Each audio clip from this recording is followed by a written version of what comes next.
Je suis Denise Nyakeru, la cadette d'une famille de 8 enfants, dont 4 filles et 4 garçons. Je suis orpheline de père et de mère depuis l'âge de 9 mois. Je ne les ai pas connus. J'ai étudié un peu à Kamina et à Kinshasa, au lycée Tobongisa, là où j'ai fait la coupe et couture. Ensuite, je suis allée en Belgique à l'âge de 18 ans. Et là, j'ai connu mon mari quelques années après. Nous avons vécu en Belgique depuis toujours, donc à Leuven, entre autres à Bruxelles. Je l'ai rencontré, il était déjà fils d'opposant. Donc vous pouvez imaginer la vie qu'on menait. On a eu à faire des études, des formations pour pouvoir nous en sortir dans ce combat qui n'était pas facile, mais je ne m'en plains pas. Alors, en tant qu'aide-soignante, j'ai fait des études d'infirmière, mais je n'ai pas terminé, donc j'ai fait une année. J'avais besoin de travailler à cette époque. En tant que soignante, tout simplement, je travaillais dans différentes maisons de repos, dans des hôpitaux. Et voilà, j'ai fait quand même 10 ans de carrière. C'est vrai que c'était pas facile, c'était un monde que je devais découvrir. Mais par après, j'ai compris que c'est un métier que j'aimais beaucoup. Et voilà que en 2017, quand mon mari m'a dit qu'il voulait se présenter aux élections présidentielles, j'avoue que j'ai beaucoup réfléchi. Je me suis dit, bon, est-ce qu'on va y arriver ou pas? Je ne sais pas, mais bon. On est venu, il s'est enrôlé avec nos peu de moyens qu'on avait. Le Seigneur était avec nous. Et là, j'ai compris que ma vie ne sera plus comme avant. Alors, durant la campagne, ce que j'ai remarqué, c'est que vraiment, il y a beaucoup d'attentes. Les gens ont besoin de changement, ont besoin de se sentir valorisés, écoutés surtout et accompagnés dans leur vie. J'étais en face des filles qui n'étaient pas préparées à avoir des enfants. Et j'ai compris qu'il y avait ce problème-là d'encadrement. J'ai vu des enfants qui ne vont pas à l'école, dont les parents, plutôt les mamans, parce que j'ai pas eu à discuter beaucoup avec des hommes, qui me disent que les enfants ne savent pas aller à l'école. C'est des enfants qui sont abandonnés à eux-mêmes. Lorsque je voyais d'autres personnes qui étaient vraiment, qui n'y croyaient plus, qui se disaient que voilà, vous êtes là tout simplement parce que vous voulez qu'on vote pour vous et vous allez nous oublier, vous n'allez rien faire pour nous. C'est qu'il y a des personnes qui ont tellement des blessures, des douleurs ou qui sont désespérées. Vraiment remettre un sourire ou leur donner un peu de chaleur au cœur n'est pas facile. Croyez-moi, c'est pas facile. Et c'est face à cette souffrance que je me suis dit, si on gagne ces élections, et même si on les gagnait pas, je pouvais faire quelque chose, venir en aide aux personnes désespérées, en particulier les femmes. À titre illustratif, un enfant sur 10 meurt avant d'atteindre l'âge de 5 ans. Le saviez-vous?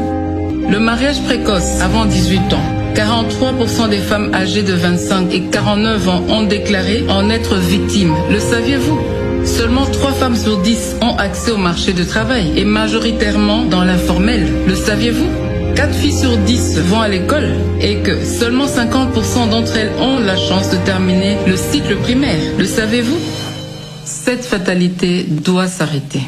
Je n'ai guère la prétention de tout faire, de tout changer dans ce pays. D'ailleurs, soyez sûrs, je ne saurais y arriver. À chacun son rôle, mais en revanche, j'ai la prétention de m'exprimer, de m'élever en porte-voix et faire savoir à qui veut entendre les situations réelles de mon peuple, de mon pays. Non, je ne resterai pas inerte, ni silencieuse. Je fais le choix, pas simplement de m'exprimer, mais aussi et surtout d'agir. C'est pourquoi je lance aujourd'hui le mouvement Plus Forte. Plus Forte se veut avant tout d'éveiller les consciences des filles et femmes congolaises, de les accompagner dans l'amélioration de leurs conditions de vie ainsi que leur situation actuelle. Ce mouvement repose sur 4 piliers. L'éducation. La génération 2030 est celle d'adolescence d'aujourd'hui. Pour ce faire, je crois qu'il nous faut plus d'investissement dans leur éducation, en vue de prévenir le mariage et les grossesses précoces.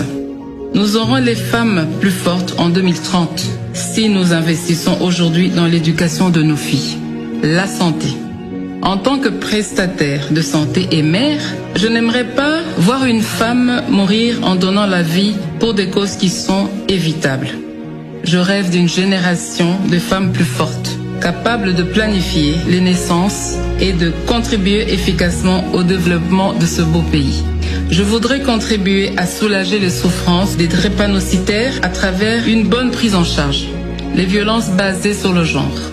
Nous avons l'obligation de restaurer la dignité des femmes congolaises en vue de leur pleine participation à la consolidation de la paix et la reconstruction de la nation. Un système de protection sociale devrait permettre d'assurer la prévention et une prise en charge des victimes. Le développement des centres d'accompagnement des femmes et des filles victimes devait être une de nos priorités.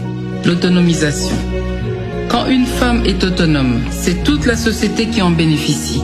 Encourager les initiatives des femmes entrepreneurs et accompagner les activités génératrices des revenus des femmes et jeunes filles vulnérables contribueront à les rendre plus fortes dans le développement harmonieux du pays.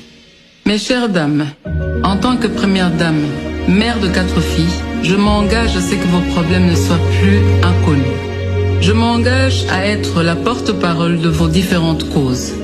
Et j'invite donc toutes les couches de la population, toutes les classes sociales à se joindre à moi pour que, ensemble, avec amour, nous puissions écrire l'histoire de notre pays et façonner la femme congolaise de demain. C'est au travers de l'effort collectif que la saveur du résultat est agréablement ressentie. Ce sera donc avec l'adhésion de tous et de chacun que nous pourrons prétendre être d'un apport réel au changement attendu avec des femmes congolaises plus fortes. Ensemble, plus fortes.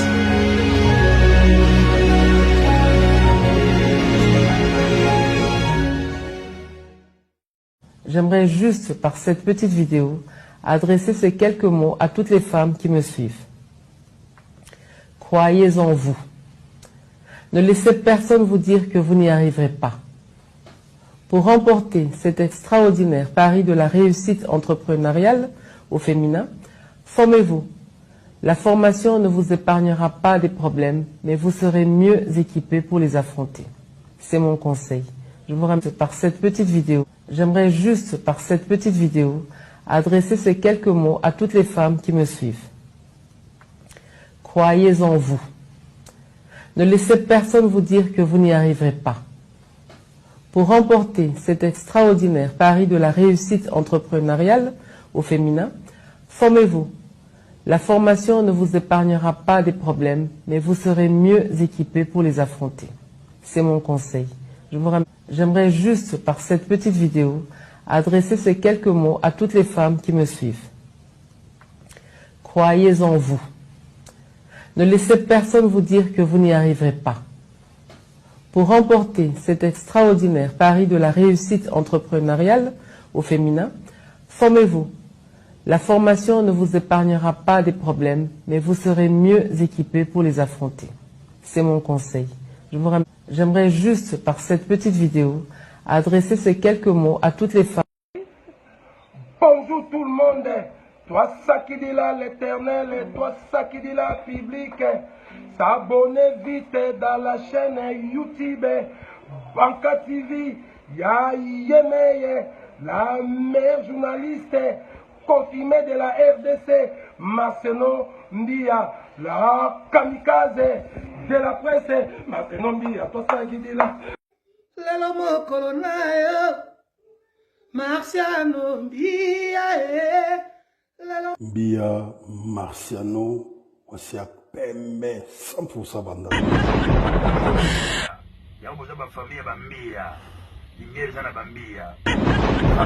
Suivez-moi dans Banka TV, chaîne internationale. Quand on a eu ça, il y a une jet privé à Marseille, on me dit que